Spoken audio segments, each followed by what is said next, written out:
in your book, Sounding Salsa, you say the fundamental processes at work in the 60s and 70s when salsa emerged, the same time period, as an identifiable Latin popular dance music genre, remain remarkably centered in these newer forms.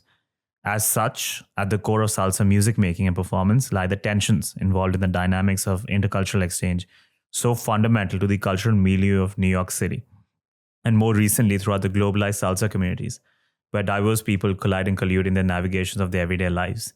Through salsa, tensions of ethnic and national differences play out in fascinating ways, as the music serves as an arena for a contest concerning ownership, authenticity, and representation. We've already alluded to a lot of these elements as well, but I want to specifically target some of the aspects with regards to salsa. Let's dive into the history of salsa. What were these fundamental processes at play in the 60s and 70s in New York City that are remarkably centered in salsa? So one of the fallouts of this discourse about jazz being a black music is that it erases anything that's not black as a fundamental process. That was happening in New York in a lot of different venues, because the United States, since 1896, has identified anybody with, a drop or an eighth of blood that can be connected to Africa or West African heritage, identifies them as black, and everybody else is white. It's been a black-white society. So legally, our courts that were kind of coming from the north and imposing this on the southern part of the United States, which wasn't so clear cut. It was just us and them. It was binary, and that's a false binary.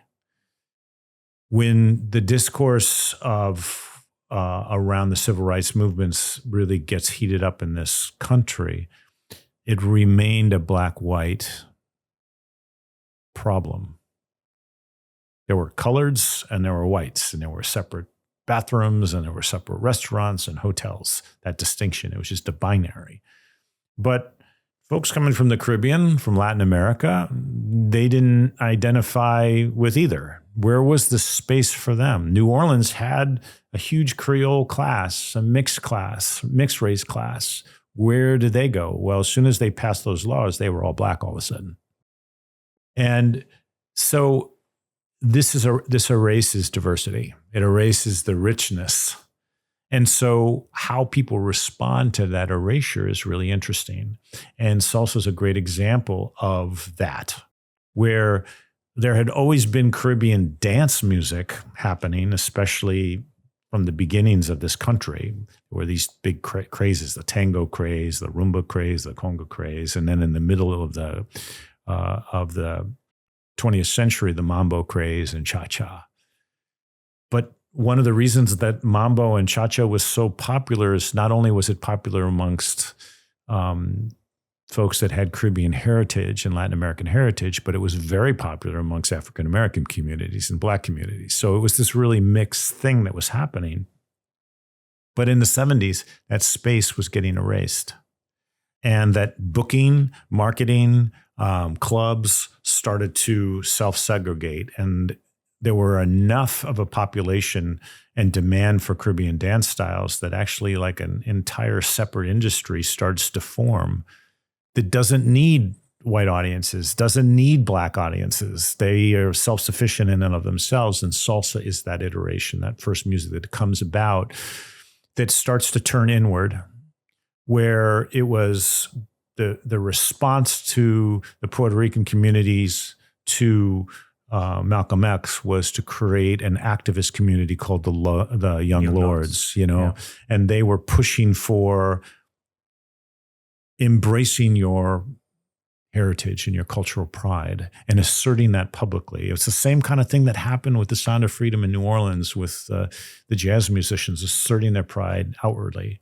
And we start to see the Puerto Rican Day Parade happen. We start to see concert tours that are just in the Caribbean and Latin America, and they're not actually, or sometimes in Spain too, but they're bands that are not traveling anywhere else besides that. Or if they travel in the United States, they're just playing for Puerto Rican, Dominican, Colombian, and Mexican communities.